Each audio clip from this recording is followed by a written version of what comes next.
Hi friends, good morning. ఇదైతే మర్మారాలండి. ఇప్పుడు నేను ఉగ్గాని చేస్తున్నాను, కర్నూలు స్పెషల్. ఇది అల్లం, పచ్చిమిర్చి, ఆనియన్స్, కరివేపాకు, ఇంకా ఇదిగో జీడిపప్పు చేస్తున్నానండి, రోస్ట్ చేస్తున్నాను. తర్వాత ఇదిగో పచ్చనిపప్పు, సాయమినపప్పు, ఆవాలు, జీలకర్ర, ఎండుమిర్చి అండి. ఇవన్నీ వేసి చూడండి, ఇది చాలా ఫాస్ట్గా అయిపోతుంది. మనం ముందైతే ఈ మర్మరాలు నీళ్ళలో కడుక్కోవాలండి. ఇసుక అలాంటిది ఏమైనా ఉంటే అడిగి వెళ్ళిపోతుంది. చక్కగా నానతాయి నీళ్ళల్లో. 2 సార్లు కడుక్కున్నాక ఒక 5 నిమిషాలు నానబెట్టి ఇది పిండి పక్కన పెట్టేసుకోవాలి ఫ్రెండ్స్. తర్వాత వచ్చేసి మనకి వెరీ ఫాస్ట్ అండి.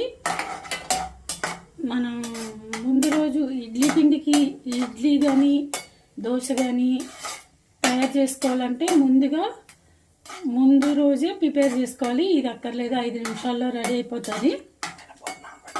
మినపప్పు నానబెట్టాలి, రుబ్బాలి, రవ్వ కడగాలి.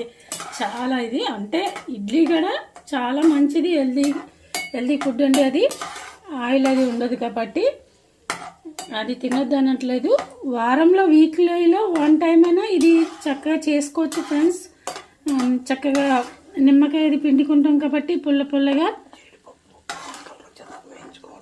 జీడిపప్పు మంచి రోస్ట్ అంటే గోల్డ్ కలర్ వచ్చేదాకా ఇలాగా చేసుకోవాలి ఫ్రెండ్స్. ఎక్కువ వేసుకుంటే బాగుంటుంది, అందుకే నేను కాస్త ఎక్కువ వేస్తాను. మామూలుగా అయితే జీడిపప్పు హెల్త్కి మంచిది కాబట్టి నేను ఎక్కువనే ఇస్తాను ఫ్రెండ్స్. తర్వాత వచ్చేసి ఇవి తాలింపులండి.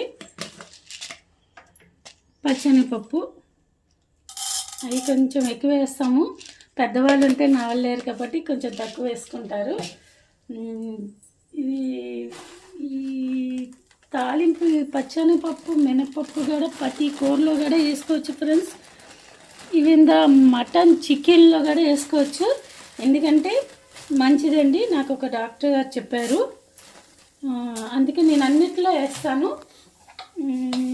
ఇదిగోండి చూడండి, నేను పచ్చనిపప్పు వేస్తాను, మినపప్పు వేస్తాను, సాయ మినపప్పు, ఆవాలు, అది అక్కర్లా జీలకర్ర. పోపు మాడిపోతుంది ఏమని మా వారు కదుపుతున్నారు.